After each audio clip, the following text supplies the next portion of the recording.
Hello guys, welcome back to my channel. Mayam ngasidi akhoi imung manung pulap pangsilaga yam nungsi chanana tan hawraga saminabagi saktamni sigi video sina mayam puna amuk yengminasi mayam aigi khutki khudang je nungaitena ise hoidona yamse thilhanbane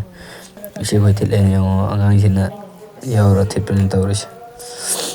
ise hoi thipadu oiroi na ina muklo thitsare mayam aina thipasi oigere yengage amuka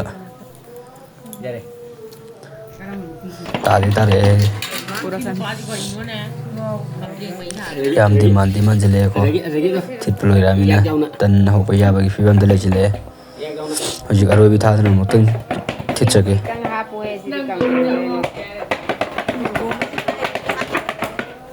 khangra jam se thiplo iramina son tan taba hore jam thiplo irabadagi hojik habu sa hujale mathang sum tawsale saadap tanga salaya hojik sahau taldo bini ko mu siko me sahau tanne dunane sajak anto janjate only sahau gatane hojarse asigidi soida video solution jarate aduna mayam subscribe tawba kawbigano subscribe tawba kuidemni ko amantun tawsin biro asigi video lojilage good night mayam